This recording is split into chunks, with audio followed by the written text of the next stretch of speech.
News కి స్వాగతం. ముందుగా హెడ్లైన్స్. ఉజ్వల భవిష్యత్తు కోసం అందరూ కలిసి రావాలన్న సీఎం చంద్రబాబు. ప్రతి అభిప్రాయాన్ని పరిగణలోకి తీసుకుంటామని వెల్లడి. తలసరి ఆదాయం 36 లక్షలకు పెంచడమే ధ్యేయమని స్పష్టీకరణ.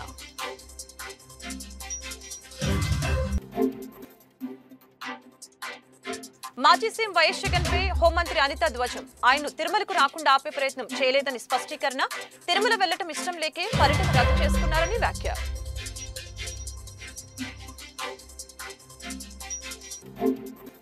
మాజీ ముఖ్యమంత్రి వైఎస్ జగన్మోహన్ రెడ్డిపై టీడీపీ నేత బుద్దా వెంకన్న ఫైర్. జగన్ జమానాలో అన్ని అవినీతి అక్రమాలే అని విమర్శ. జగన్ ఇప్పటికైనా బుద్ధి తెచ్చుకోవాలని హితవు.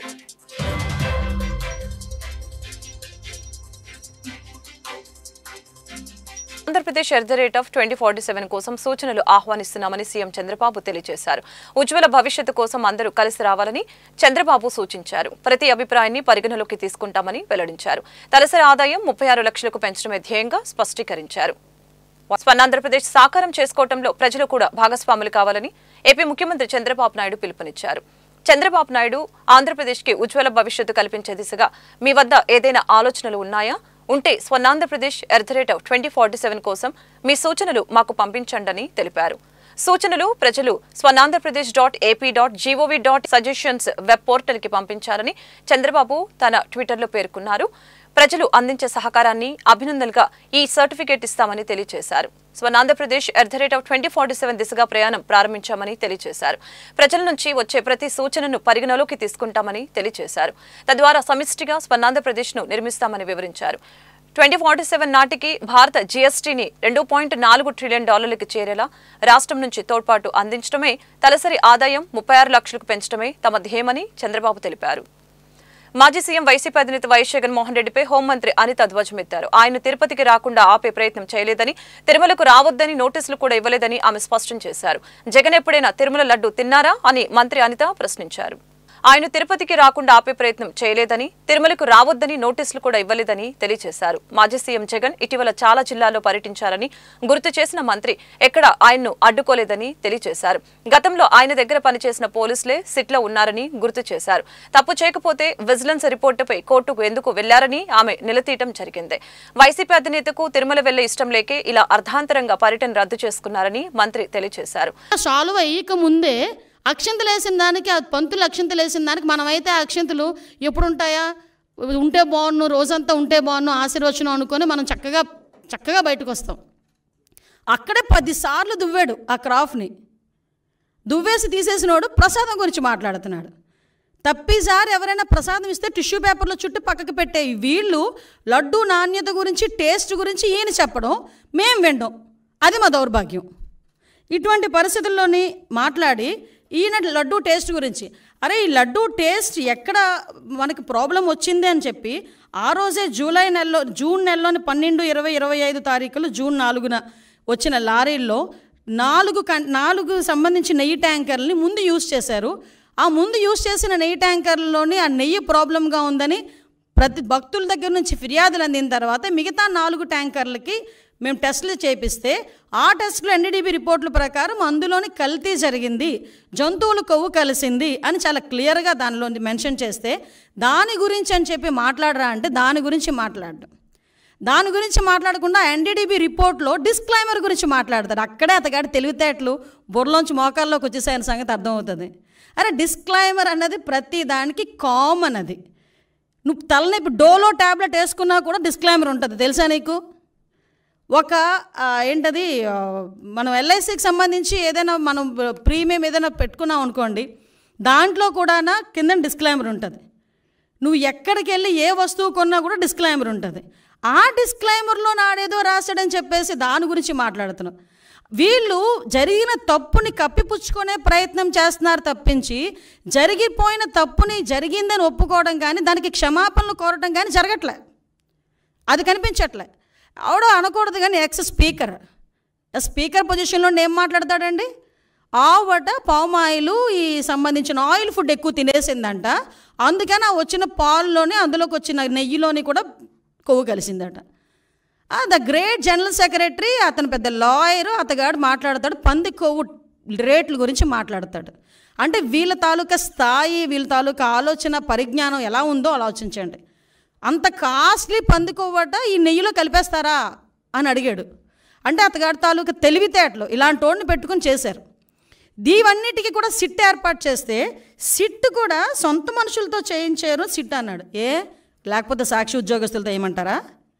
సాక్షి ఉద్యోగస్తులతో వేసేది సిట్ కాదయా, ప్రభుత్వ ఉద్యోగస్తులతో వేసేది సిట్టు. ఈ అధికారులందరూ కూడా నీవు పనిచేసినప్పుడు, నువ్వు ముఖ్యమంత్రి ఉన్నప్పుడు కూడా పనిచేసిన వాళ్ళే. ప్రభుత్వ ఉద్యోగులు, పోలీస్ డిపార్ట్మెంట్ వాళ్ళు ఒక ఐజీ ర్యాంకర్ని సిట్ ఏర్పాటు చేసి ఆ సిట్కి మీరు సిట్కి మొత్తం అంతా రెడీ చేసి దర్యాప్తు చేయండి అని చెప్తే ఆ సిట్ మీద కూడా మీరు కామెంట్ చేస్తున్నారంటే మీరు తప్పుని కప్పిపుచ్చుకోవడానికి ఎంత ప్రయత్నం చేస్తున్నారు? మరి విజిలెన్స్ ఎంక్వైరీ వద్దు అని చెప్పి ఎందుకు కోర్టులకు వెళ్ళే పరిస్థితి వచ్చింది? అసలు యాక్చువల్గా ఈ తిరుమల తిరుపతి దేవస్థానం తాలూకా లడ్డూ గురించి కూడా మాట్లాడకూడదు అని వీళ్ళు ఎక్కడో కూడా ఒక ఇది కూడా పెట్టారు, కేసు కూడా వేశారు. సుప్రీంకోర్టులో గ్యాగ్ ఆర్డర్ కోసం పిటిషన్ వేశారు వీళ్ళు. అసలు ఎక్కడ కూడా లడ్డు వ్యవహారం గురించి మాట్లాడకుండా ఉండాలి అని చెప్పి. అంటే వీళ్ళు చేసిన పొరపాటు తెలిసిపోతుంది అని చెప్పి ఎంత దారుణంగా మాట్లాడుతున్నారో మనకు అర్థమవుతుంది. అరే మీకు డిక్లరేషన్ ఇస్తాము, డిక్లరేషన్ తీసుకొని మీరు వెళ్ళాలి. మాజీ ముఖ్యమంత్రి వైఎస్ జగన్మోహన్ రెడ్డిపై టీడీపీ నేత బుద్దా వెంకన్న తీవ్ర స్థాయిలో విరుచుకుపడ్డారు. జగన్ జరిమానాలో అన్ని అవినీతి అక్రమాలే జరిగాయని విమర్శించారు. మాజీ ముఖ్యమంత్రి వైఎస్ జగన్మోహన్ రెడ్డిపై టీడీపీ నేత బుద్దా వెంకన్న తీవ్ర స్థాయిలో విరుచుకుపడ్డారు. జగన్ జమానాలో అన్ని అవినీతి అక్రమాలే జరిగాయని విమర్శించారు. ప్రభుత్వం వీటిపై విచారణ చేయడంలో జగన్లో భయం పుట్టుకుందని చెప్పారు. అందుకే ఇప్పుడు ప్రతి అంశాన్ని కులమతాల వారీగా వివాదం చేస్తున్నారని అన్నారు. జగన్ శనివారం బుద్దా వెంకన్న మీడియాతో మాట్లాడారు. తిరుమల అంశంలో జగన్ తీరుపై ఫైర్ అయ్యారు. తిరుమలని స్వార్థ రాజకీయాల కోసం జగన్ వాడటం నీచమైన పద్ధతి అని మండిపడ్డారు. తిరుమల వెళ్తానన్న జగన్ నిన్న సాయంత్రం తనకు అనుమతి ఇవ్వలేదని చెప్పడం హాస్యాస్పదంగా ఉందని తెలియజేశారు. ఆ స్వామి అనుగ్రహిస్తేనే మనం వెళ్లగలం, వెంకన్న స్వామి అనుమతి లేదు కదే, అందుకే జగన్ వెళ్లలేకపోయారు అని తెలియజేశారు. బైబిల్ ఇంట్లో చదువుకునే జగన్ కి వెంకన్న మీద నమ్మకం ఉందని డిక్లరేషన్ ఎందుకు ఇవ్వరని ప్రశ్నించారు. నీ ఇంట్లో నీ భార్యకి కూడా తిరుమల తీసుకురాలేవు, సీఎం హోదాలోని నీ ఇంట్లో వాళ్ళు నీ మాట వినలేదు, ఇప్పుడు టీడీపై బురద చల్లాలని చూస్తున్నారు. గతంలో తిరుమల ఆలయ పరిసరాల్లో జగన్ చెప్పులు వేసుకొని తిరిగాడు. తిరుమల సాక్షిగా తప్పు చేయలేదని చెప్పే ధైర్యం జగన్కి ఉందా అని టీడీపీ నేత ప్రశ్నల వర్షం కురిపించారు. విజయవాడ రెవెన్యూ డివిజనల్ అధికారిగా నియమితులైన కె చైతన్య శనివారం నగరంలోని సబ్ కలెక్టర్ కార్యాలయంలోని ఆయన ఛాంబర్లో బాధ్యతలు స్వీకరించారు. చింతూరు రెవెన్యూ డివిజన్ అధికారి ఇన్ఛార్జి ఐటీడీఏ ప్రాజెక్టు అధికారిగాను పనిచేసిన కావూరి చైతన్యను సాధారణ బదిలీలో భాగంగా విజయవాడ రెవెన్యూ డివిజన్గా అధికారిగా నియమించడం జరిగింది. నూతనంగా బాధ్యతలు స్వీకరించిన ఆర్డీఓను సబ్ కలెక్టరేట్ ఏవో హేమకుమారి నూతనంగా బాధ్యతలు స్వీకరించిన ఆర్డీఓను sub collectorate AO Hemakumari Vijayawada central tahsildar Suryarao sub collector సిబ్బంది మర్యాదపూర్వకంగా కలిశారు. తిరుపతి శ్రీ వెంకటేశ్వర స్వామి లడ్డూ కల్తీ ఘటనను నిరసిస్తూ జనసేన పార్టీ అధ్యక్షులు ఆంధ్రప్రదేశ్ రాష్ట్ర ఉప ముఖ్యమంత్రి పవన్ కళ్యాణ్ చేపట్టిన ప్రాయశ్చిత దీక్షకి మద్దతుగా శనివారం విజయవాడ పశ్చిమ నియోజకవర్గం 48వ డివిజన్ సీనియర్ జనసేన పార్టీ నాయకులు వేవిన నాగరాజు వారి కమిటీ ఆధ్వర్యంలో చిట్టినగర్ సెంటర్లో శ్రీ వెంకటేశ్వర స్వామి ఆలయంలో ప్రత్యేక పూజలు నిర్వహించి అనంతరం 111 కొబ్బరికాయలు కొట్టడం జరిగింది. కార్యక్రమంలో కృష్ణా పెన్నా రీజనల్ కోఆర్డినేటర్ మల్లెపు విజయలక్ష్మి, జనసేన మహిళా నేత తిరుపతి అనుషులు పాల్గొని ప్రత్యేక పూజల్ని నిర్వహించారు. కొబ్బరికాయలు కొట్టి ఏడుకొండల వెంకటస్వామి క్షమించు స్వామి అని నినాదాలు చేశారు. ఈ సందర్భంగా వారు మాట్లాడారు. టీటీడీ కల్తీ లడ్డు వ్యవహారం చాలా బాధాకరమని చెప్పారు. నమస్కారం. జనసేన పార్టీ అధ్యక్షులు రాష్ట్ర ఉప మంత్రి వర్యులు శ్రీ కొనిదెల పవన్ కళ్యాణ్ గారు తిరుమల తిరుపతి దేవస్థానంలో లడ్డీ కల్తీ జరగడం చాలా బాధాకరంగా భావిస్తూ 11 రోజులు ప్రాయశ్చిత దీక్ష తీసుకోవడం జరిగింది. ఆ దీక్షకి మద్దతుగా ఈరోజు 48వ డివిజన్ సీనియర్ నాయకులు వేవిన నాగరాజు గారు అలాగే వారి కమిటీ సభ్యుల ఆధ్వర్యంలో చిట్టినగర్లో వేంచేస్తున్న వెంకటేశ్వర స్వామి గుడిలో ప్రత్యేక పూజలు నిర్వహించి అలాగే 111 కొబ్బరికాయలు కొట్టి వేడుకొండలవాడ వెంకటరమణ క్షమించు స్వామి క్షమించు అని చెప్పి నినాదాలతో ఈరోజు వేడుకొండల స్వామిని వేడుకోవడం జరిగింది. ఈ కార్యక్రమంలో పెద్ద ఎత్తున జనసేన నాయకులు, జన సైనికులు, వీర మహిళలు పశ్చిమ నియోజకవర్గం నుంచి పాల్గొన్నారు. ప్రతి ఒక్కరు కూడా వేడుకొండల వాడిని కోరుకోవడం జరుగుతుంది. ఇంతటి బాధాకర విషయం చాలా బాధగా ఉంది. స్వామి క్షమించు స్వామి అని చెప్పి కోరుకోవడం జరుగుతుంది.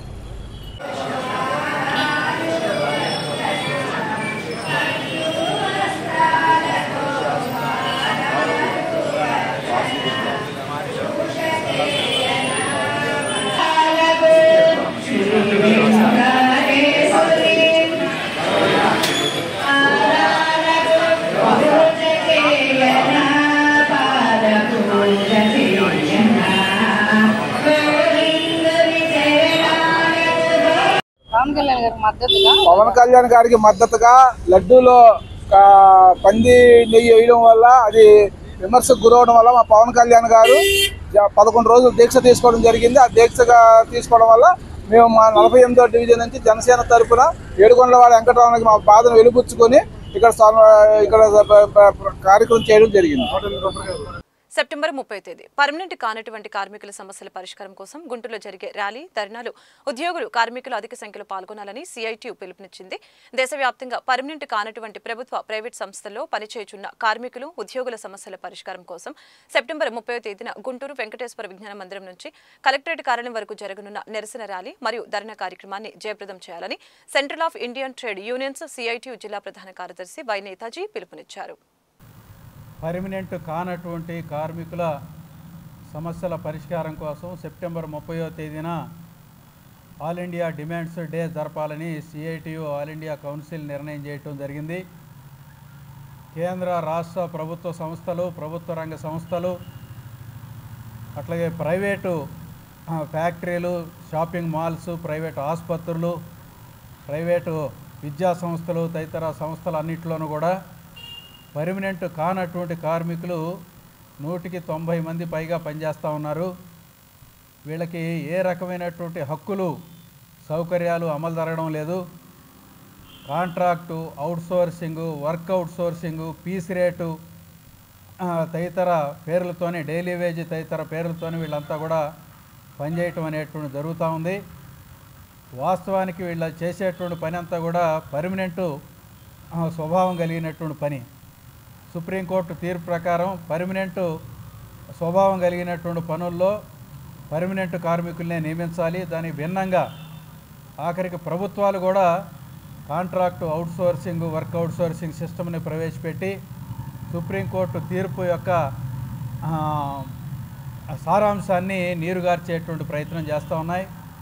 అట్లా ప్రైవేటు సంస్థల్లో కూడా పర్మనెంట్ కార్మికులు ఎవరు కనిపించడం లేదు. ఆఖరికి అటెండెన్స్ రిజిస్టర్లో కూడా వాళ్ళ పేర్లు నమోదు చేయకుండా ఎవరికి వాళ్ళు ఏ రోజుకు ఆ రోజు వాళ్ళకి డైలీ వేజ్ పేరు మీద మస్టర్ వేసుకొని వాళ్ళని ఇంటికి పంపిస్తున్నటువంటి పరిస్థితి ఉంది. కొన్ని సందర్భాల్లో వాళ్ళు ప్రమాదానికి గురయ్యి చనిపోతున్నటువంటి సందర్భంలో కూడా వాళ్ళు ఆ సంస్థల్లో పనిచేసినట్టుగా రుజువు లేకుండా పోయినటువంటి పరిస్థితులు కూడా మనం చూస్తూ ఉన్నాం.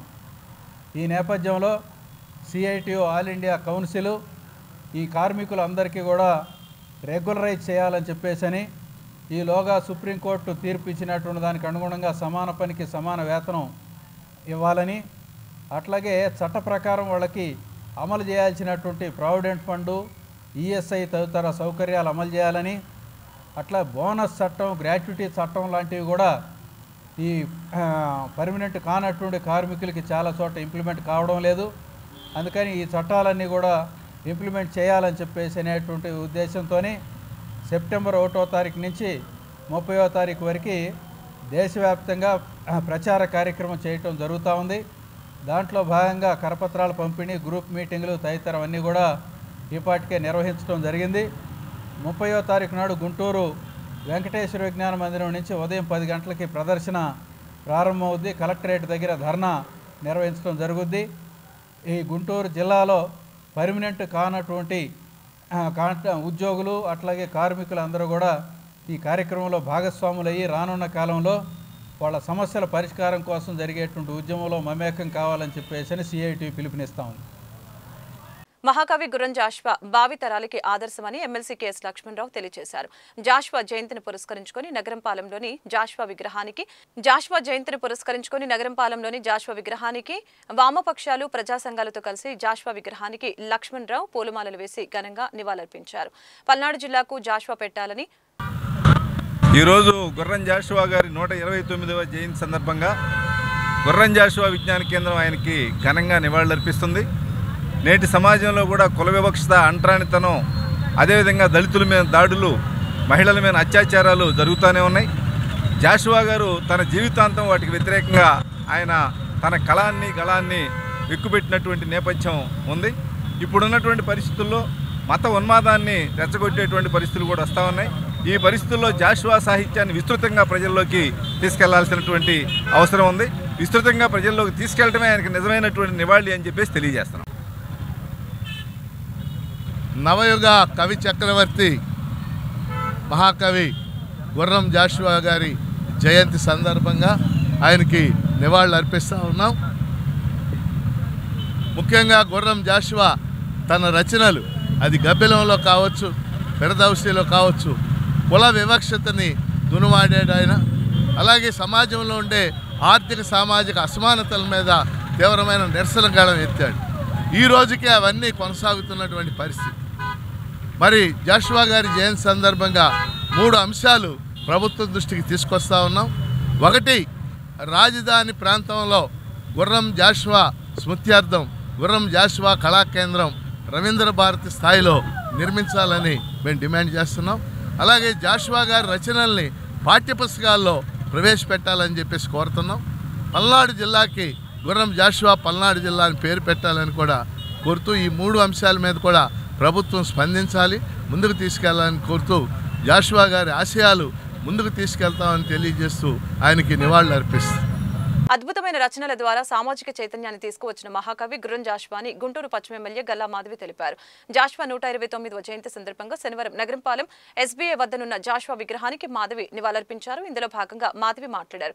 జాషువా రచనలు అందరూ ఆదర్శంగా తీసుకోవాలని తెలిపారు. నగరంపాలెంలో ఉన్న ఆయన విగ్రహానికి ఘన నివాళులు అర్పించడం జరిగింది. నాయకులు, కార్యకర్తలు, అభిమానులు అందరూ కూడా వెల్లువెత్తున వచ్చి ఆయనకి ఘన నివాళుల్ని అర్పించుకోవడం జరిగింది. ఇలాంటి మహనీయుల్ని మనం ఎప్పటికప్పుడు స్మరించుకుంటూ వారి స్ఫూర్తిలో మనం అందరం కూడా పయనించడం ఎంతైనా ముఖ్యం. ఆనాడు మరి ఆయన కవిగా ప్రఖ్యాతిగాంచిన మహోన్నత వ్యక్తి. అప్పటికే భావోద్వేగాల పట్ల కవులు మనకెందరో తెలిసి సుపరిచితము. అయితే సాంఘిక కవిగా ఈయన చాలా ప్రాముఖ్యత పొందిన వ్యక్తి అన్నమాట. అయితే సమాజంలో ఈరోజు కుల మత రహిత సమాజాన్ని ఏర్పాటు చేయాలి అనే ఒక సత్సంకల్పంతో ఆయన భావజాలాన్ని కవిత రూపంలో కానివ్వండి, ఆయన రచనల రూపంలో కానివ్వండి సమాజానికి అందించి జాతి భేదంతో, కుల భేదంతో, మత భేదంతో మనుషులు దూరం అవ్వకూడదు, ఐక్యతగా ఉండాలి, ముందుకు వెళ్ళాలి అనే ఒక దృక్పథత ఆయన ప్రతి రచనలో కూడా కనబరుస్తూ సమాజానికి చాలా హితవు చేస్తూ ప్రజలందరికీ స్ఫూర్తిదాయకులై ఇలాగా నివాళులు అర్పించుకుని ఆయన స్మరించుకుని పూజ్యులై ఈరోజు నిలిచారు. భావితరాలకి మనందరికీ నాయకులకి కూడా ఇలాంటి వారు ఆదర్శప్రాయం. వీరందరినీ కూడా నిరంతరం స్మరించుకోవడం మన బాధ్యత. దీక్షలు అంటూ అంటున్నారు, మీరు వాళ్ళే ఉన్న గుళ్ళలో పూజలు చేస్తున్నారు, ఎలా భావించాలి అంటే చంద్రబాబు నాయుడు తిరుపతి లడ్డు విషయంలో అపవిత్రం చేశాడు, ఆ పాప రక్షణ కోసం అని చెప్పేసి పూజ చేస్తూ ఉంటున్నారు. ఫస్ట్ నుంచి కూడా వాళ్ళు చేసే పనులు మన మీద వేసి అది బురద జల్లే ప్రయత్నం చేయడం అనేది వారికి ఆనవాయితీగా వస్తున్న ఒక వ్యవహారం. ఈ విషయంలో కూడా ఇప్పుడు తప్పు బయటపడింది. విజిలెన్స్ వారి నుంచి లేదంటే ల్యాబ్ టెస్టుల వారి నుంచి కూడా ఈరోజు మహాపాపం జరిగింది అని చెప్పి నిరూపణ అయ్యింది.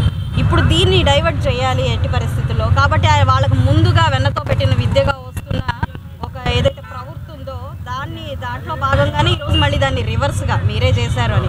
అదేవిధంగా మనం చూసాం, ఎన్నో చూసాం. అందులో ఒక ఉదాహరణకి బాబాయిని ఆయన బాబాయిని వాళ్ళే చంపి నారాసుర రక్త చరిత్ర అని మరుసటి రోజులో వేశారు. అంటే చంద్రబాబు నాయుడు గారు చంపినట్టుగా రాశారు. అదేవిధంగా ఈరోజు ఇది లడ్డు విషయంలో కూడా ఇప్పుడు ఇలాగ కల్తీ చేసి ఇంత పాపానికి ఒడిగట్టి మళ్ళీ అదే పాపం చంద్రబాబు నాయుడు గారి మీద తోస్తున్నారు అని అంటే మరి వైఖరి అలాంటిది. అదే చూస్తూ ఉన్నాం మనం ఇప్పుడు రాష్ట్ర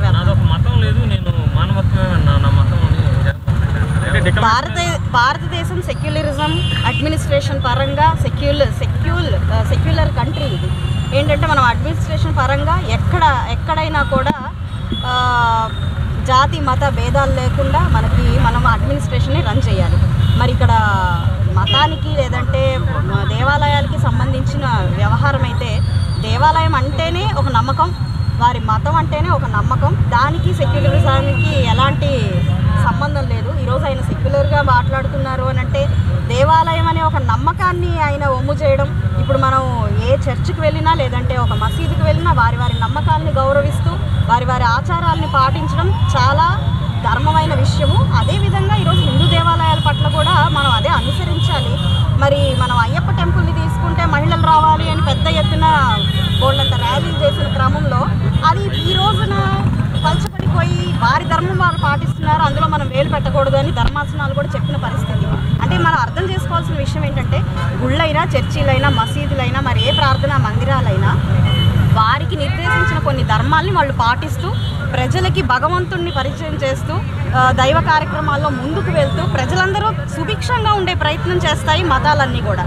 అలాంటి క్రమంలో ఈరోజు ఆ నమ్మకాన్ని ఒమ్ము చేసే విధంగా, వారి మనోభావాల్ని దెబ్బతీసే విధంగా మరి సీఎం స్థాయిలో ఉండి కూడా చేసి ఈరోజు ఎమ్మెల్యే స్థాయికి దిగిపోయినా కూడా ఆ వైఖరి మార్చుకోకుండా, దాన్ని అర్థం చేసుకోకుండా, ప్రజలందరి మనోభావాలు ఎంతో ముఖ్యమనే భావన కూడా, ఒక చిన్న భావన కూడా మనసులోకి రాకుండా మళ్ళీ దీన్ని సెక్యులరిజంగా డైవర్ట్ చేయడం అనేది చాలా హాస్యాస్పదమైన విషయము. కేవలం ఒక ఎమ్మెల్యే స్థాయి కూడా పనికిరాదు అని అనిపిస్తుంది నాకు ఇప్పుడు ఈ ధోరణి చూస్తూ ఉంటే, ఆయన వైఖరి చూస్తూ. అంటే కేవలం డిక్లరేషన్ మీద సంతకం పెట్టాల్సి వస్తుందని పాదయాత్రను విరమించుకున్నారు. దీని ఏ విధంగా చూడొచ్చు? ఇప్పుడు డిక్లరేషన్ కానివ్వండి, లేదంటే మరి ఏదైనా లడ్డు కల్తీ కానివ్వండి, ఇవన్నీ కూడా ఆ మతానికి సంబంధించిన వారు ఏర్పరచుకున్న ఒక ధర్మంలో భాగం. వాటిని గౌరవించడం కూడా మన పరిపాటి. మనం ఇంక ఇతరత్ర ఏదైనా దేవాలయానికి వెళ్తున్నప్పుడు అక్కడ వారి ధర్మాన్ని పాటించడం మనందరి పరిపాటి. ఈరోజు మనం చీరకట్టులో దేవాలయానికి వెళ్ళాలి, చర్చిలో మనం పైన కొంగు వేసుకొని కూర్చోవాలి, దువా చేసేటప్పుడు పైన మనం ఇది వేసుకొని కూర్చోవాలి అని అంటే అది ఆ ధర్మానికి సంబంధించిన ఆచారం. ఆ ఆచారాన్ని మనం పాటించాలి. అదేవిధంగా ఈరోజు డిక్లరేషన్ కూడా అన్యమతస్తులు వస్తారు. ఇప్పుడు ఈరోజు డిక్లరేషన్ అనే ఫామ్ మనం తీసుకుంటే మరి అన్యమత ప్రచారాలు జరుగుతున్నాయి, హిందూ ధర్మాన్ని దీన్ని పల్చన చేస్తున్నారు అనే ఒక ఆరోపణలో భాగంగా డిక్లరేషన్ అనే ఒక కాన్సెప్ట్ వచ్చినప్పుడు మరి దాంట్లో ఏ రకమైన ఇతర భావాలు లేదంటే ఉద్దేశాలు ప్రభుత్వాలకు లేనప్పుడు ఖచ్చితంగా ఆయన అది చేసేసి వెళ్తే నష్టమేం లేదు అని అనిపించినప్పుడు అది చేసి ఉండొచ్చు కదా. ఇది కేవలం మనోభావాలకు సంబంధించిన విషయమే కాబట్టి ఒక బాధ్యతాయుతమైన పౌరుడిగా ఆయన చేయొచ్చు. అదివరకు మనం అబ్దుల్ కలాం గారు కానివ్వండి, మరెవరో మహోన్నత వ్యక్తులు కూడా దాన్ని పాటించిన వ్యక్తులే కాదు. కాబట్టి ఇందులో ఆయన దాన్ని డిఫరెంట్గా తీసుకుని మళ్ళీ దాన్ని డైవర్ట్ చేస్తూ ఎందుకు దాన్ని ఒక హిందూ మత లేదంటే హిందూ నాన్ హిందూ అనే ఒక కాన్సెప్ట్ని క్రియేట్ చేసి ప్రజల్లో ఇంకా దూరాన్ని క్రియేట్ చేయడం అనేది ఆయన డైవర్ట్ చేస్తున్న అంశం కాబట్టి దీన్ని ఖండించాల్సిన విషయం. రవి అస్తమించిన బ్రిటిష్ సామ్రాజ్యాన్ని గడగడలాడించిన భారత స్వాతంత్ర సమరయోధుడు భగత్ సింగ్ పోరాట స్ఫూర్తిని ప్రతి ఒక్కరు ఆదర్శంగా తీసుకోవాలని ఏఏవైఎఫ్ రాష్ట్ర నాయకులు సుబ్బారావు కోరారు. భగత్ సింగ్ జయంతి సందర్భంగా పురస్కరించుకొని కొత్తపేటలోని ఆయన విగ్రహానికి ఏఏవైఎఫ్, ఏఏఎస్ఎఫ్ విద్యార్థి సంఘాల ప్రతినిధులు పూలమాలలు వేసి నివాళులర్పించారు. ఈ సందర్భంగా కలిసిన మీడియాతో భగత్ సింగ్ చేసిన పోరాటాలని గుర్తు చేసుకుని ఆయన చూపిన బాటలో పయనిస్తామని స్పష్టం చేశారు. ఈ కార్యక్రమంలో ఏఏవైఎఫ్ నాయకులు వలి, ఏఏఎస్ఎఫ్ నాయకులు నాజర్జీ, చైతన్య, బీవీ రెడ్డి తదితరులు పాల్గొన్నారు.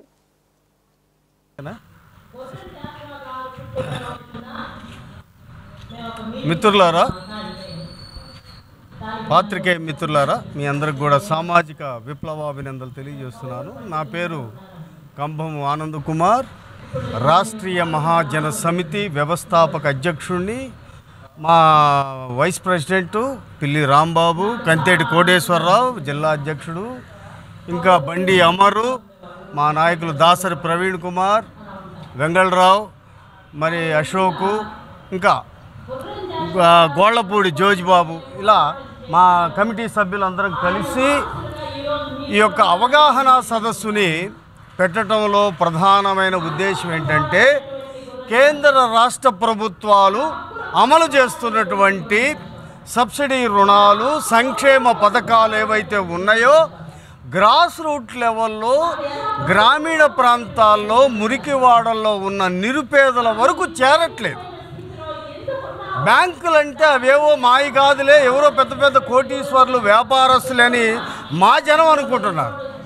వాస్తవంగా ఉప్పు, పప్పు, చింతపండు, బియ్యం, కిరసనాయలో లేకపోతే సబ్బులో, నూనెలో కొంటే ప్రతి వస్తువు మీద, ప్రతి దాని మీద రూపాయి పన్ను మనం కడుతున్నాం.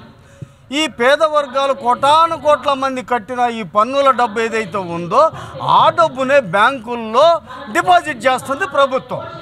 ఎందుకు చేస్తుంది?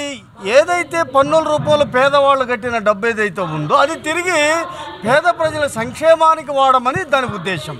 కానీ ఇక్కడ బ్యాంకులు అందుకు విరుద్ధంగా పనిచేస్తూ బ్యాంకుల్లో ఉన్న ప్రజా సంపదనంతా కూడా పెద్ద పెద్ద కోటీశ్వర్లు, వ్యాపారస్తులు, బడా నేతలకు ఇస్తూ ఉంటే వాళ్ళు కోటాను కోట్లు లోన్ల కింద తీసుకొని మా వ్యాపారాలు నష్టపోయి అని చెప్పేసి ఐపీ పెట్టేసి విదేశాలకు పారిపోయి దేశద్రోహానికి పాల్పడుతున్నారు. దీన్ని మేము తీవ్రంగా రాష్ట్రీయ మహాజన సమితి ఖండిస్తూ ఉంది. పేద ప్రజల్ని బ్యాంక్ మేనేజర్ కనీసం మనుషులుగా కూడా చోట్ల వీళ్ళెవరు అంటరాని వాళ్ళు అన్నట్టుగా చూస్తూ ఉన్నారు. వివక్షత, కుల వివక్షత బ్యాంకుల్లో అమలవుతుంది. మేనేజర్లు, బ్యాంకు ఉద్యోగస్తులు అమలు చేస్తున్నారు వివక్షతని. వాళ్ళకు వస్తున్న ప్రతి జీతం, ప్రతి రూపాయి కూడా ఈ పేద పన్నుల డబ్బుల నుంచి వస్తున్న సంగతి వాళ్ళకి అర్థం కావట్లా. మా రాష్ట్రీయ మహాజన సమితి దీన్ని పేద ప్రజల్లో చైతన్యం తీసుకొచ్చి బయట చక్ర వడ్డీలు, బారు వడ్డీలు, మీటర్ వడ్డీలు తీసుకొని జీవితాలు నాశనం చేసుకోవద్దు. బ్యాంకుల్లో మీరు లోన్లు తీసుకొని లోన్ తీసుకోవడం మీకు ఎంతైతే హక్కు ఉందో తిరిగి రూపాయి బ్యాంకు డబ్బుని చెల్లించే బాధ్యత కూడా ఉందని చెప్పేసి ఆర్డినరీ పర్సన్స్ని, పేదవాళ్ళని చైతన్యం చేస్తూ బ్యాంకులకు అలవాటు చేస్తూ ఉన్న ఈ క్రమంలో ఇప్పుడు ప్రధానమంత్రి ఎంప్లాయ్మెంట్ జనరేషన్ ప్రోగ్రాం PMEGP, ప్రధానమంత్రి విశ్వకర్మ యోజన, ప్రధానమంత్రి ముద్రా యోజన, ప్రధానమంత్రి సురక్ష బీమా యోజన, అట్లాగే SC ST వెహికల్ రుణాలు, ఇలాంటివన్నీ కూడా మా పేద వర్గాలకి, నిరుద్యోగులకి తెలియజేస్తూ ఉన్నాం. అదేవిధంగా గత ప్రభుత్వం వైసీపీ ప్రభుత్వంలో SC ST BC కార్పొరేషన్లు, మైనార్టీ కార్పొరేషన్ని నిర్వీర్యం చేసిన జగన్మోహన్ రెడ్డి మా డబ్బు తీసుకెళ్ళి ఆయన సొంత పథకాలు వాడుకొని 5 సంవత్సరాలు. వార్త ముగించే ముందు ముఖ్యాంశాలు మరొకసారి. ఉజ్వల భవిష్యత్తు కోసం అందరూ కలిసి రావాలన్న సీఎం చంద్రబాబు. ప్రతి అభిప్రాయాన్ని పరిగణలోకి తీసుకుంటామని వెల్లడి. తలసరి ఆదాయం 36 లక్షలకు పెంచడమే ధ్యేయమని స్పష్టీకరణ.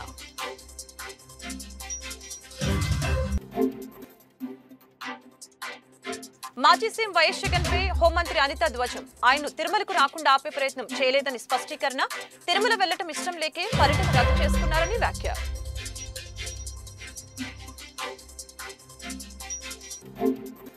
మాజీ ముఖ్యమంత్రి వైఎస్ జగన్మోహన్ రెడ్డిపై టీడీపీ నేత బుద్దా వెంకన్న ఫైర్. జగన్ జమానాలో అన్ని అవినీతి, అక్రమాలే అని విమర్శ. జగన్ ఇప్పటికైనా బుద్ధి తెచ్చుకోవాలని హితవు.